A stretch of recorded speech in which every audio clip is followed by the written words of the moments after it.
1 अप्रैल 2025 के बाद बहुत सारी चीज़ें, बहुत सारे रूल्स एंड रेगुलेशंस बदलने वाले हैं।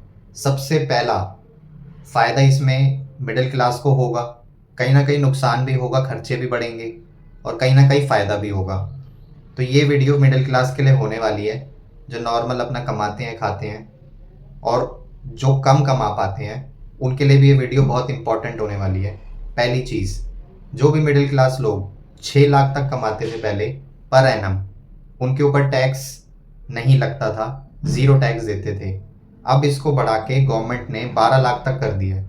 तो आप अपनी इनकम 12 लाख तक शो कर सकते हैं और उसके बाद भी आपको टैक्स नील भरना पड़ेगा, ज़ीरो टैक्स भरना पड़ेगा। तो सबसे बड़ा फ़ायदा तो ये होने वाला है।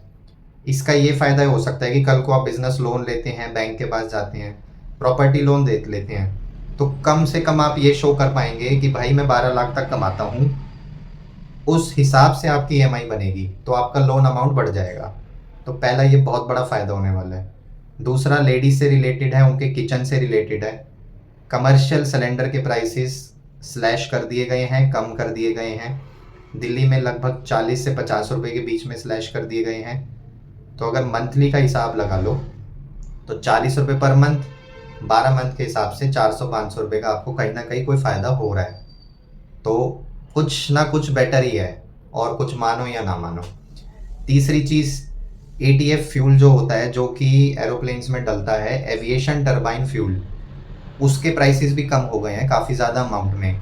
तो आगे गर्मी की छुट्टियां होने वाली हैं, कहीं ना कहीं इंसान घूमने जाएगा, तो वो प्राइसेस कम होने की वजह से हमारी टिकट के प्राइसेस कम हो जाएंगे और हमारे घूमने का खर्चा, जो कि ट्रैवल का खर्चा, जो कि मिडिल क्लास लोग जो जॉब करते हैं, थके हुए होते हैं जॉब से, वो अपना गर्मियों में छुट्टियां मनाने ज़रूर जाते हैं, तो आपका कहीं ना कहीं टिकट में कम होगा तो खर्चा बच जाएगा।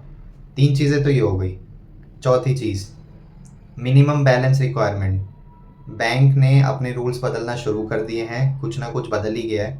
तो जो मिनिमम बैलेंस होता था, कोई अकाउंट का 5,000 होता था, कोई अकाउंट का 1,000 रुपये होता था, करंट अकाउंट का 10,000 से शुरू होता था। तो अपने बैंक में चेक कर लीजिए, उनके रूल्स वगैरह अपडेट हुए हुए होंगे, उनको पढ़ लीजिए।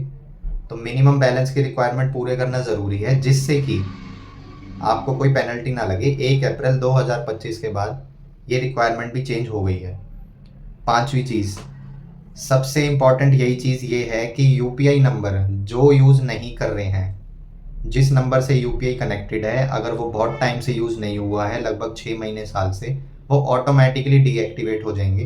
तो छोटी से ही सही 10, 20, 50 रुपये, 100 रुपये उसकी ट्रांजेक्शन कर लीजिए, जिससे कि वो नंबर डीएक्टिवेट ना हो। एक बार नंबर डीएक्टिवेट हुआ फिर उसे रीएक्टिवेट कराना पड़ेगा। तो ऐसे चक्कर में पड़ना ही क्यों कि डीएक्टिवेट हो और कहीं हम खड़े हों, आजकल कैश की रिक्वायरमेंट लोग कम रखते हैं और वहाँ हम फंस जाएं, वो नंबर से प्रोसेस हो ही ना पाए पेमेंट। तो पांचवी चीज़ ये हो गई।